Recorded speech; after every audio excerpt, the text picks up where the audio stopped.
vaso va a ceder ante esa presión y se va a relajar. Al relajarse, la presión, entre comillas, va a volver o intentar volver ¿a quién? A la normalidad por relajación.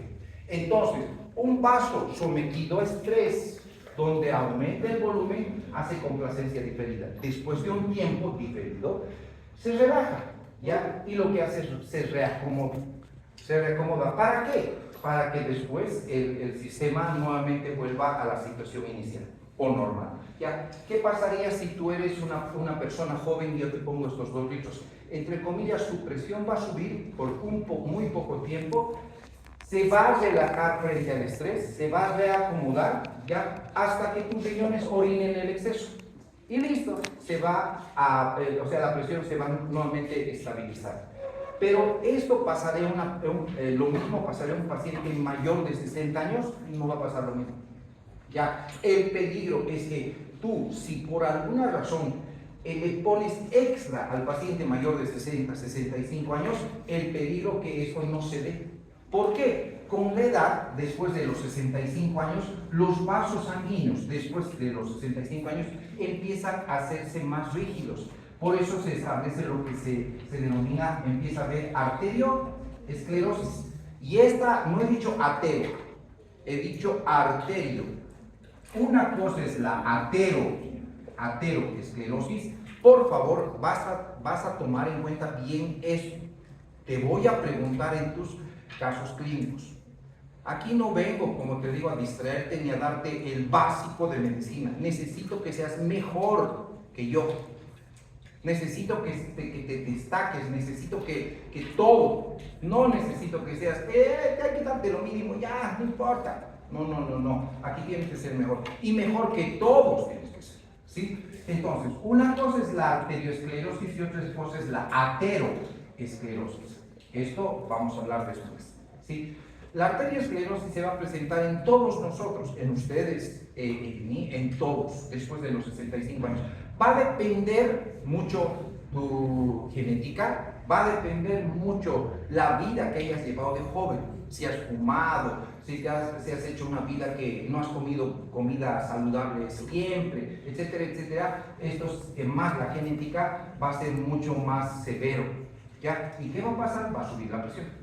En otras palabras, la arteriosclerosis significa que las arterias se vuelven un poquito rígidas, pierden esa complacencia. Entonces, ¿qué pasa si a un paciente que ha perdido esa complacencia le aumento esos 2 litros? Un paciente mayor de 65 años, ¿qué va a pasar? El riesgo es que yo pueda, por esa situación, aumentar tanto la presión en sus vasos sanguíneos cerebrales y puedo producir un ACV hemorrágico. O si no, que se produzca una ruptura de vasos en cualquier otro tejido. ¿Estamos? Otra situación, entonces estamos hablando de pacientes de 65 años. No puedo yo administrar exceso de líquido. Ojo con esto. No, cuidado, porque ellos no tienen eso. Tú tienes complacencia diferida, pero no los pacientes mayores. Tampoco los niños. Tampoco los niños. Los niños también es peligroso que le aumentes el exceso de agua. ¿Por qué? Porque sus pulmones se van a encharcar, porque ellos no pueden tampoco manejar bien la complacencia diferida. Lo hacen, pero no como un paciente adulto, normal, joven. Así decir. Entonces, ¿sí? Esta complacencia diferida o relajación al estrés se presenta cuando un vaso es sometido a alta presión. ¿Cuándo va a ser sometido a alta presión? Cuando el aumento es volumen, el aumento es líquido. Entonces, ¿qué hace el vaso? Pues no se va a quedar así duro y rígido por largo tiempo porque el vaso y el sistema van a sufrir, entre comillas. Entonces, ¿qué pasa después de un tiempo? El vaso se relaja para reacomodar ese volumen hasta que los riñones empiecen a funcionar y eliminar el exceso. ¿Me están entendiendo? ¿Sí? Por favor, ponlo esto en tus palabras. Ponlo esto en tus palabras. Bien. Si hay alguna pregunta, me dicen. Si hay alguna pregunta, me dicen. Bien. Vámonos con el siguiente concepto. El siguiente concepto es las pulsaciones de la presión arterial. Ya empezamos a hablar de un concepto súper importante, la pulsación.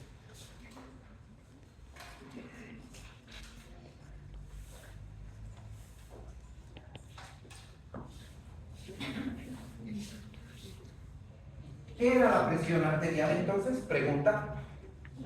¿Qué era la presión arterial? La fuerza que ejerce la sangre en la superficie interna de los vasos sanguíneos. De hecho, es su expresión, fuerza sobre superficie. Sobre superficie. Esta es la superficie, entonces la sangre hace un esfuerzo. Pregunta, ¿quién le imparte presión a la sangre? Pregunta, ¿sí? En primer lugar, ¿quién le imparte presión a la sangre? Sí, a la sangre, porque la sangre es la que hace fuerza en la superficie interna de los vasos sanguíneos. Le imparte presión, en primer lugar, el corazón. De hecho, la sangre solita ya puede generar presión por la gravedad. Por ejemplo, si yo agarro un vaso de cristal y pongo sangre en ese vaso de cristal, este volumen de sangre ya va a ejercer presión sobre esta superficie del vaso, incluso sobre las superficies laterales. Pero primero hablaré de la superficie en esta del fondo del vaso. ¿Por qué? Por efecto de la gravedad, sí, ya va a ejercer presión. Entonces, ya solito el volumen sanguíneo y ejerce presión. Pero encima, el ventrículo, en este caso el ventrículo izquierdo, le imprime más presión, porque en este caso lo que hace es generar una presión de tipo ¿qué? Sistólico, ¿ya? Entonces, ¿qué es lo que pasa cada que el corazón se contrae? En este caso, el ventrículo izquierdo me interesa. El derecho de igual forma, pero el izquierdo está relacionado con la circulación sistémica. Entonces, cada sístole, o sea, cada contracción del ventrículo genera una oleada de sangre. ¿Hacia dónde? Pregunta, estarás tomando atención. ¿Hacia dónde? Hacia la aorta. Eso es lo primero que tienes que saber. Entonces, con cada oleada de sangre que sale del ventrículo, ¿sí? La aorta también recibe esa presión que está generando esa contracción. Entonces, cada sístole en la aorta, eso es importante, puede llegar la presión hasta 120 milímetros de mercurio. Puede llegar. Entonces, ¿qué pasa con esta oleada de sangre? Cada sístole y esta oleada de sangre que te digo que viaja por la aorta se puede percibir como el pulso. El pulso es un signo vital. Ojo, el pulso es un signo vital y se percibe en los vasos periféricos, en la mayoría de los vasos sobre las arterias periféricas. Entonces, ¿qué es lo que yo siento como pulso? Pregunta, es esta oleada de sangre que imprime el ventrículo izquierdo, ¿sí? Para que ella salga y esto sería esta oleada de sangre, estoy entendiendo de que se traduce como la sístole cardíaca. Entonces, cada sístole pongo mi mano en el pulso, en los lugares donde se debe percibir, y cada uno de ellos, ¿sí? Es esta oleada de sangre. Y esa oleada de sangre es entonces esa sangre que sale con cada sístole. ¿Qué es esa oleada de sangre? Esa sangre que sale con cada sístole por la aorta. Y esta se transmite a todos los vasos, ya hasta los que se puedan, lógico, a los que van a transmitirse en la parte periférica. Entonces, la oleada de sangre que sale por o sea, impulsada por el ventrículo a través de la aorta, cada sístole se llama pulso. La oleada de sangre que sale cada sístole se llama pulso. ¿De dónde sale? Del corazón, lógico. ¿Ya? Entonces, eso es lo primero que deben entender. Un elemento importante, ¿ya? Entonces, es importante tomar en cuenta que aquí, ¿sí? Vamos a ver que entonces, hay un detalle que deben entender. Entonces, ¿cómo es que se establece la presión sistólica y la diastólica? Porque la sistólica ya sé que está establecida por la sístole ventricular, pero ¿de dónde viene la presión diastólica? Entonces, cuando la aorta recibe esa oleada de sangre, mira por favor en sístole, mira lo que te estoy enseñando, ¿sí? ¿Qué es lo que hace? La aorta se relaja, entre comillas, o lo que hace una cierta distensión, se distiende. Entonces, ¿qué es lo que hace? Le manda sangre el ventrículo a la aorta y la aorta se complace, hay complacencia. ¿Por qué se la hace? ¿Ya? Entonces, cuando el ventrículo entra en diástole, la sangre no puede quedarse sin circular, porque la sangre todo el tiempo está circulando tanto en sístole como en diástole.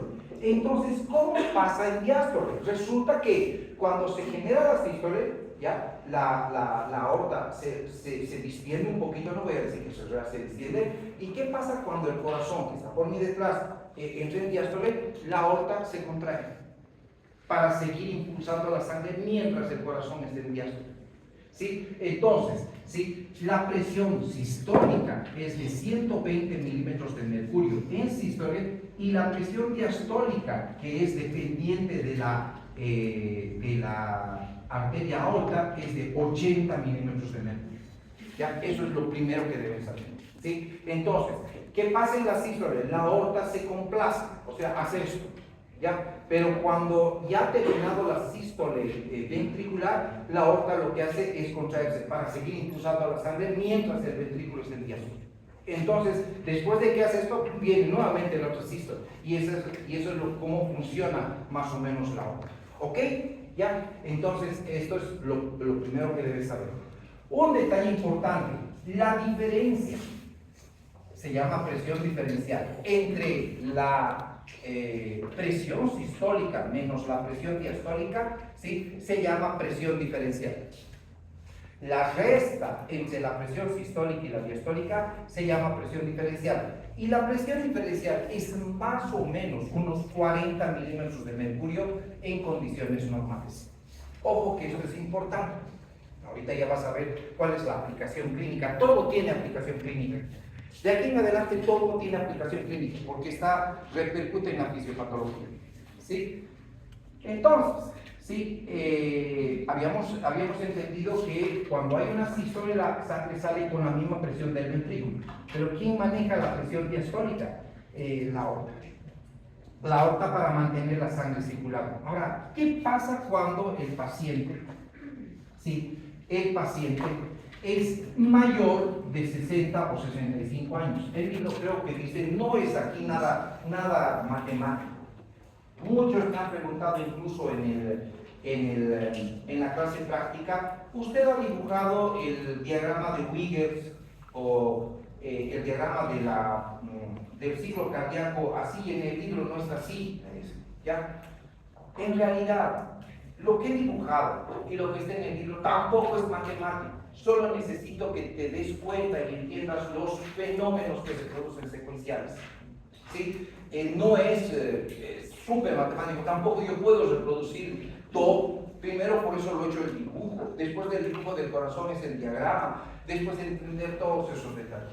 ¿Sí? No es matemático. Aquí tampoco te puedo decir 60, 65 años exactamente. Creo que el libro dice 60. Ya sabemos que es mayores de 65. Hay un fenómeno. Se produce, ¿qué les he dicho? ¿Qué les he dicho? Arterioesclerosis. Pregunta, ¿qué era la arterioesclerosis? Un endurecimiento de las arterias, una rigidez que se empieza a establecer en las arterias. ¿Sí? Entonces, definitivamente cuando empieza a haber arterioesclerosis afecta a todo el sistema arterial y dentro de ellas incluso no solo la aorta puede ser, porque sigue siendo elástica, pero ¿te acuerdas quién manejaba la presión arterial? ¿De quién dependía? ¿De qué vasos dependía la presión arterial? ¿De qué vasos dependía la presión arterial? De las arteriolas. Entonces las arteriolas son las que se ponen rígidas. Por eso se llama arterioesclerosis. Entonces, cuando el corazón hace la sístole, ya, si bien la aorta entre comillas se distiende, los vasos en la distancia, estos no son tan distensibles después de los 65 años, son más rígidos. Al ser más rígidos, ¿sí? Es como si tuvieran un tubo duro, entre comillas, que no va a hacer esto, porque te cuento que no solo hace eso la aorta, hace hasta las arteriolas cuando eres joven. Cuando eres joven, una sístole, la aorta se distiende y todos los vasos que están más allá, por eso siento tan lejos de mi corazón el pulso, también hacen lo mismo. Pero ¿qué pasa cuando tú tienes más de 65 años? Esto se va volviendo más rígido. ¿Sí? Y especialmente afecta a las arteriolas. Entonces esas arteriolas ya no pueden hacer esto, son más rígidas. ¿sí? Ya vamos a explicar eso desde el punto de vista fisiopatológico, no necesitan ahorita, ¿sí? Entonces, sabemos que la presión arterial depende de las arteriolas, no de los vasos grandes. Entonces, al hacerse las arteriolas más rígidas, ellas ya no van a hacer este jueguito con cada sístole. Lógico, estoy hablando de las arteriolas. Esta es una arteria de calibre mediano, por si acaso. Así que no pasa nada, sigue siendo elástico. Entonces, ¿qué pasa? ¿Sí? El corazón va a tener que hacer más fuerza para mantener la sangre circulando en esos vasos delgados. Entonces, al hacer más fuerza, ¿qué pasa con la edad? Hay una tendencia que la presión arterial, ¿qué es lo que va a hacer? Va a subir. No todos hacen eso, no crees. ¿Sí? Vas a ver que quizás, casi muchos de ustedes deben tener todavía papás jóvenes, ¿ya? Pero van a ver que van a tomar sus presiones a sus papás, van a saber cuánto es la presión de tu papá, de tu mamá, les van a seguir en la vida. ¿Sí? Van a verlos todo hasta que sean viejitos. ¿Qué va a pasar? Ya, por ejemplo, yo a mi mamá y a mi papá, las presiones que ellos manejaban siempre eran bajas, especialmente mi mamá. De mi papá es igual, tiene 80 años, pero su presión es normal, incluso baja, ya, y súper. Pero ¿qué pasa con mi mamá? Hasta sus, no sé, 65 años más o menos, o 70, ha debido manejar esas presiones, 65. Pero ha empezado a subir su presión. Pero no porque esté mal su riñón, no porque esté mal el corazón o algún otro elemento, sino porque ha empezado a hacer arteriosclerosis. ¿Ya? Y lastimosamente todo lo que es sus hermanas, todos ellos también han hecho eso. Entonces, esos elementos van a depender de la genética y todo. Como les digo, no es solo el tipo de vida que ellas llevan, sino la genética y todo eso. Entonces, como te digo, van a ver esto. Entonces, ¿qué pasa cuando llegas a los 65 años o más, dependiendo de la genética? Empiezan tus vasos a hacerse más rígidos.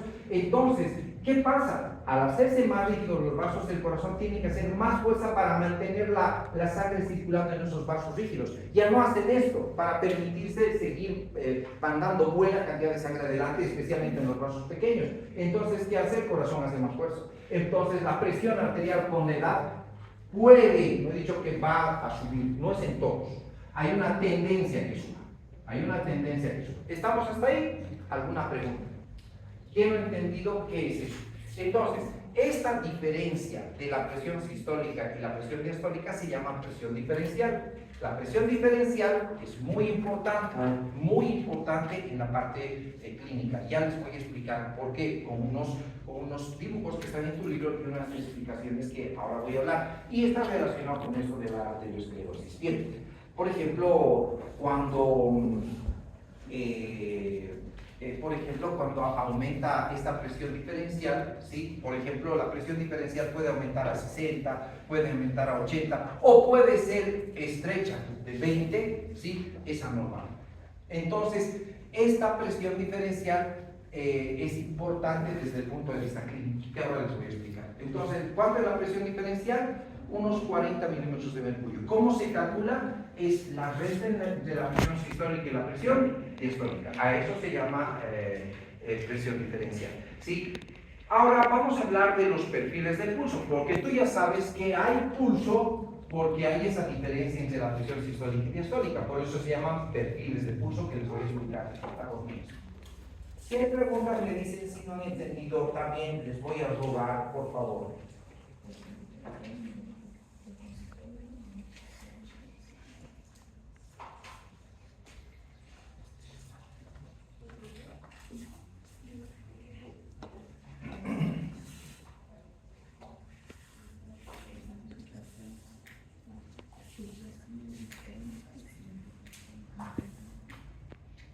Bien.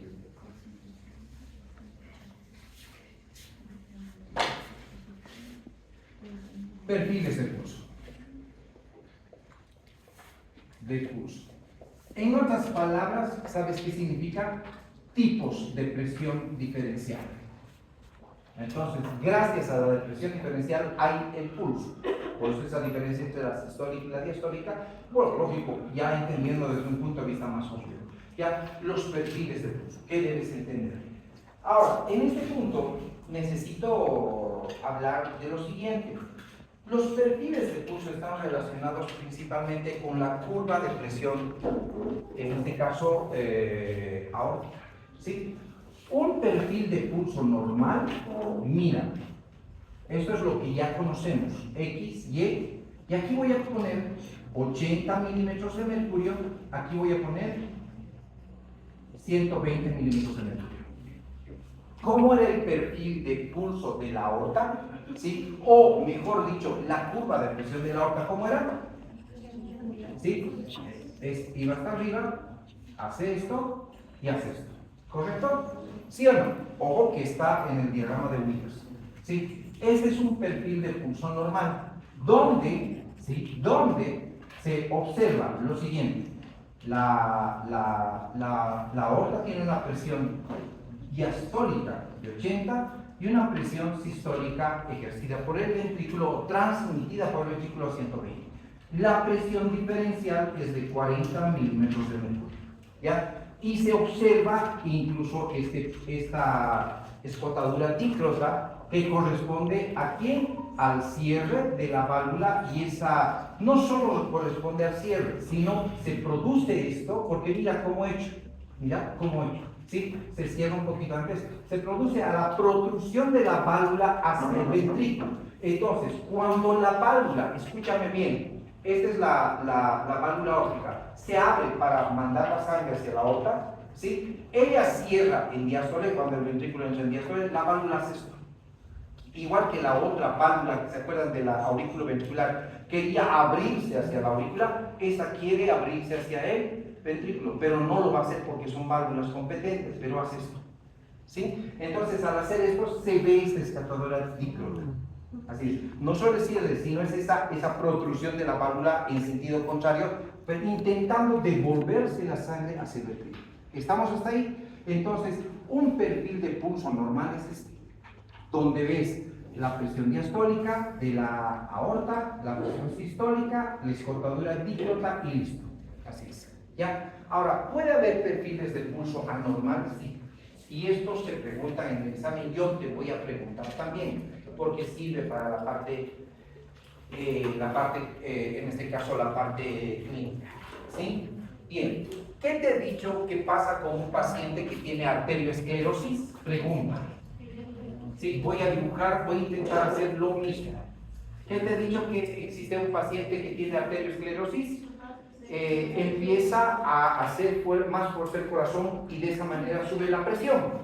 ¿Qué presión sube un paciente que tiene arterioesclerosis? ¿La sistólica, la diastólica, las dos? Pregunta. ¿Ya? Entonces, vamos a ver, ¿sí? Para eso, nuevamente, aquí voy a poner, hagamos de cuenta que solo estoy viendo la curva de presión aórtica. Esto es 80 milímetros de mercurio. Esto va a ser 120 milímetros de mercurio. Y le vamos a subir un poquito, porque sí necesito subir esto, ¿ya? Y vamos a poner aquí unos 160 milímetros de mercurio. ¿Qué pasa en un paciente que tiene arteriosclerosis? La que sube es la presión sistólica, no mucho la diastólica. Entonces, ¿sí? de hecho, la curva que se va a establecer va a ser una curva más o menos así. Bien, estoy intentando hacer eso. ¿Ya? No te olvides que siempre voy a dibujar la escotadura dícrota. Ya voy a ver un poquito un detalle. Siempre voy a dibujar la escotadura dícrota. ¿Qué significa la escotadura dícrota? Que hay una válvula que se cierra. Por eso he puesto aquí cierra. Porque si no hubiese, quiere decir que no hay válvula.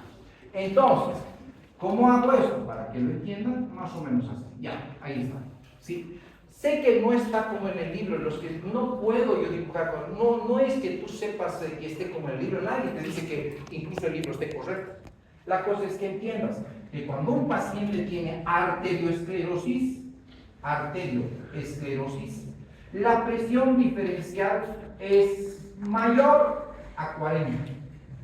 ¿Por qué? Resta 160 menos 80, lógico, es mayor a 40. Son 80 milímetros de mercurio. Puede ser más, no hay problema, o puede ser menos, pero es mayor a 40. Entonces, ¿qué pasa en la arteriosclerosis? La presión diferencial es mayor a expensas de la presión sistólica. La presión diastólica medio que se mantiene, entre comillas, dentro, no diré normal, pero dentro de parámetros aceptables, quizás 80, 85. Antes de que me olvide, por si acaso estos valores que estamos manejando son valores que medio que han cambiado este 2025. Van a ver los parámetros de la AHA, de la American Heart Association, ¿ya? Y van a ver que han cambiado, ¿sí? Y han cambiado mucho. Ahora, la presión arterial normal no es 120-80, por si acaso, ¿sí? Sabemos que no es, ya estamos dentro de un parámetro, entre comillas, que no es el correcto, ¿sí? Aún así, seguimos con la definición. ¿Cuándo un paciente tiene una presión arterial normal? Cuando la presión es menor a 120-80, ya que es muy buena definición. No puedes tener una presión de 120-80, ya es, entre comillas, normal algo, así se llama. Entonces ya les voy a explicar algunos detalles que les va a servir para la fisiología. ¿Sí? La presión arterial aquí se maneja como normal 120-80, no puedes tener esa presión, vos no podrías tener, por ser joven. ¿Ya? Y apuesto que en algunos, cuando empecemos a tomar la presión, vamos a encontrar gente que tenga 130-90 a tu edad. ¿Sí? Es posible. ¿Ya? Entonces no es normal. ¿Listo? Entonces hasta aquí. ¿Cómo es una presión diferencial en una arteriosclerosis? La presión diferencial es mayor a 40. ¿A expensas de qué presión? La presión sistólica, no te olvides. Entonces, ¿qué hace el corazón, te he dicho? Para garantizar que el tejido sea adecuadamente irrigado, y no te olvides que con la edad las arteriolas se hacen más rígidas, el corazón hace más fuerza, entonces empieza a hacer y ejercer mayor presión sistólica. ¿Estamos? ¿Ya? Entonces aquí están los elementos. Mira, si te fijas, me he pasado de 160, no hay problema. No estoy yo con números precisos, no es como el libro siempre, no. Tú no vas a operar libros, tú no vas a hacer tratamiento al libro. Vas a ver que el libro te dice una cosa y vas a ver el paciente es totalmente diferente a lo que decía el libro. Así de simple. No hay en los libros los pacientes. Así, ni siquiera a veces los que te doy en los exámenes, ni siquiera en simulación. Es difícil encontrar un paciente de libro. ¿Ya? Bien, entonces esa es la arteriosclerosis. Bien, vamos a ir a ver otra situación, ¿ya? Y necesito con ustedes también razonar. Lo mismo, voy a dibujar en esta misma escala, ahí está, en esta misma escala, ¿sí? Y voy a poner aquí la presión de ¿cuánto? De 80 milímetros de mercurio. Yo no siento 20 milímetros de mercurio, solo voy a poner ahí. Ahora, ¿qué pasa con la presión diferencial de una estenosis aórtica? Ojo con esto. Estenosis aórtica. ¿Ya? Por si acaso, todos los ejemplos que están en tu libro de patologías son para preguntar. No están para adorno, no están para adorno, ni para distraer. Todo está, tengo todo el derecho de preguntar eso. En mi examen, en práctica y todo. Así que la estenosis aórtica es cuando la válvula aórtica es estrecha. Entonces, si yo dibujo una válvula aórtica, ¿sí? Más o menos así está cerrado, ¿sí? Cuando se abre, ya esta válvula, más o menos vamos a ver que va a abrirse quizás de esta manera. Ya, esto es lo que hace la válvula. Más o menos se abre de esta manera. Ahí está. ¿Sí? Más o menos se abre. O sea, ¿qué quiere decir? Se abre totalmente. Se abre totalmente. Pero ¿qué pasa cuando una válvula esté estenosada? Vamos a primero dibujar una normal y vamos a ver una válvula estenosada. La válvula estenosada ya no se va a abrir como debería abrirse. Mira, en este caso, las comisuras, estas son las comisuras, están soldadas. Aquí se han soldado o sea, soldadas quiere decir se han engrosado y se han pegado. ¿Ya? Entonces, la válvula mira cómo debería abrirse y cómo se abre con una fiebre reumática, por ejemplo. Una fiebre reumática. ¿Conocen la fiebre reumática? ¿Quién me dice? ¿Está llevando microbiología? Sí. ¿Han llevado ya fiebre reumática? No, ya van a llevar, y vamos a hablar en otro idioma cuando lleguemos a renal, porque tienen que haber llevado eso. Bien, Entonces, entiendes que es una válvula estenótica, ¿correcto? Estrecha. Esta es una válvula normal, esta está cerrada y esta es una estrecha. La fibra reumática produce esclerosis de la válvula, estrechez de la válvula y todos esos detalles. Ahora, pregunta para ustedes, ¿por cuál de los dos, las dos válvulas, va a fluir la cantidad correcta de sangre?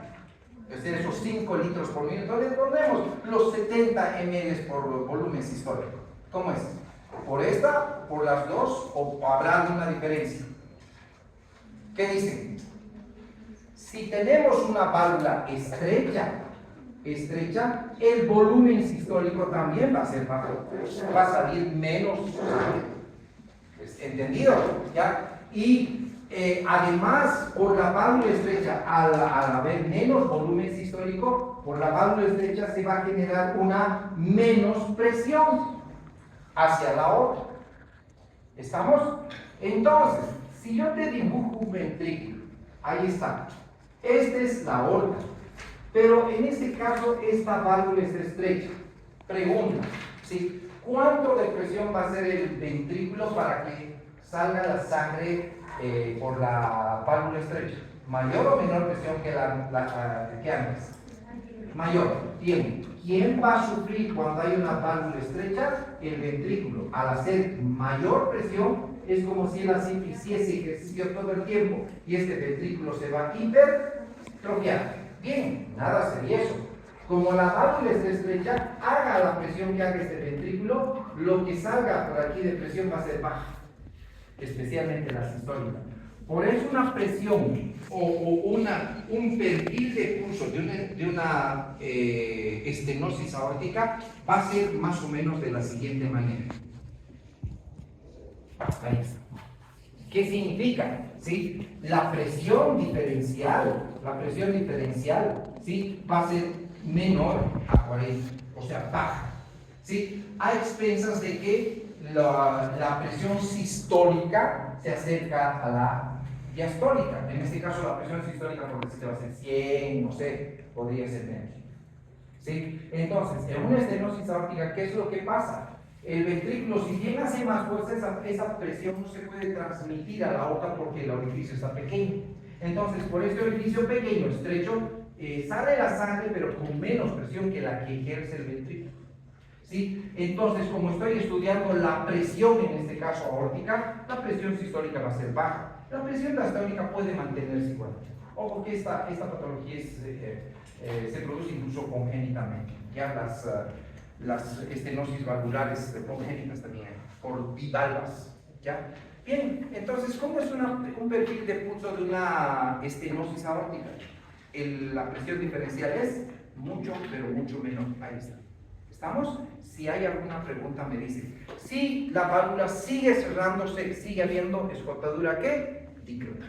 Sigue cerrándose la válvula. Ya van a ver por qué recalco eso de que sigue cerrándose la válvula. ¿Ya?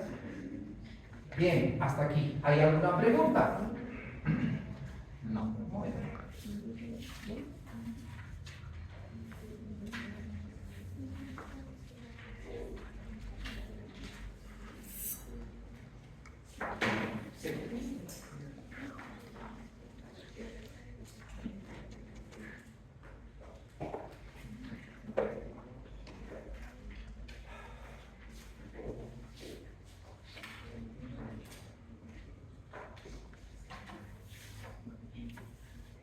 ¿Qué es el conducto arterioso?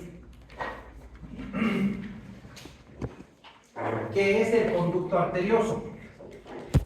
Ojo que todo está en tu libro. Te voy a decir, te voy a volver a preguntar. ¿Ya? Nuevamente, ¿qué es lo que hago aquí? Voy a poner aquí los 80 milímetros de mercurio. Aquí voy a poner los 120 milímetros de mercurio. ¿Cómo es una presión de pulso normal? Una presión de pulso normal es una presión donde más o menos hace esto la curva de presión aórtica, donde la presión sistólica es 120 y la presión diastólica es 80 y la presión diferencial es de 40 milímetros de mercurio. ¿Correcto hasta ahí? Bien, esa es una presión de pulso normal. ¿Qué pasaría cuando, por ejemplo, ¿sí? hay una persistencia del conducto arterioso. Pregunta, ¿qué es el conducto arterioso?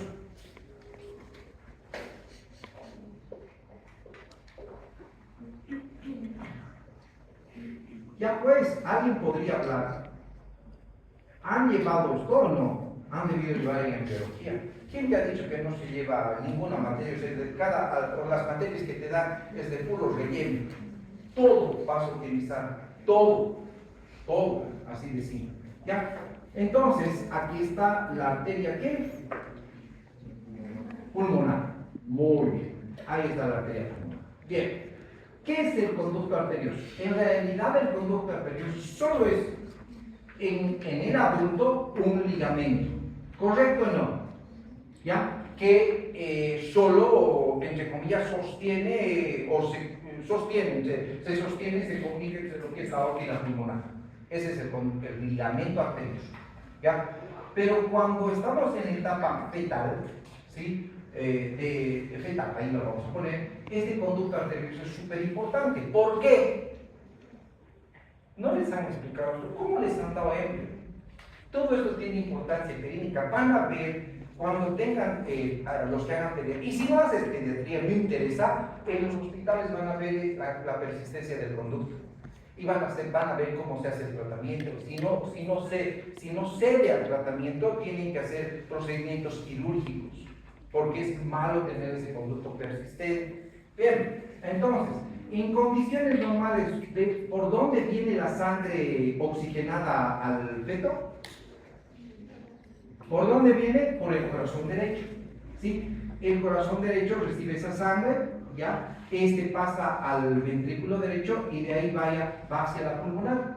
Pero como los pulmones no están funcionantes, ¿qué es lo que pasa? Esa sangre se desvía hacia la aorta y el aorta va a ir a irrigar los tejidos del feto. ¿Correcto o no? Espero que sepan eso.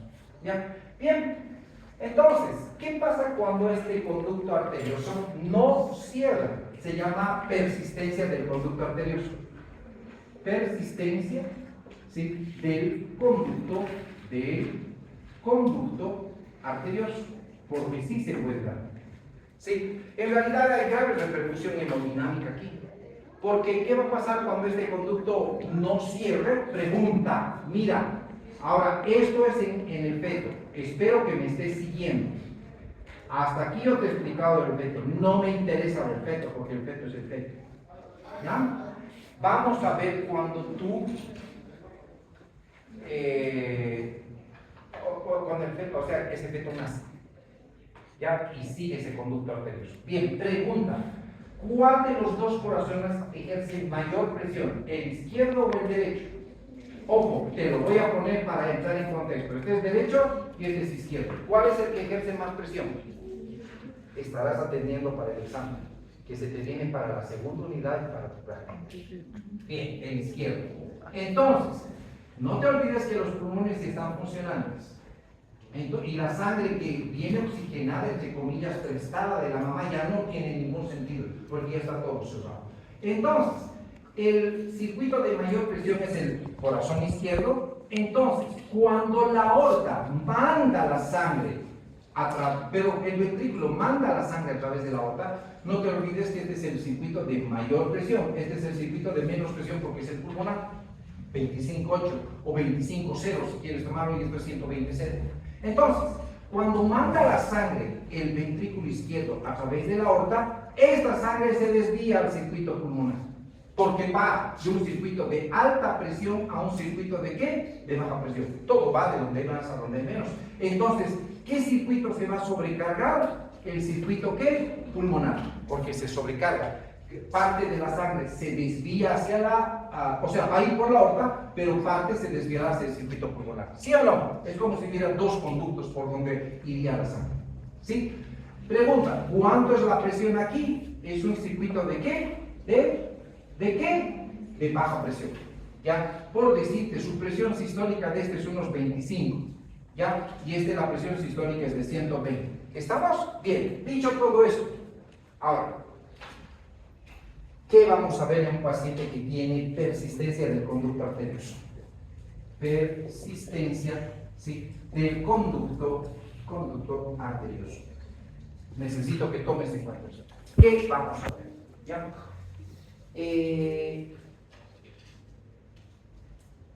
O conducta arterioso permeable, dice. ¿Sí? Voy a poner un 80, 120,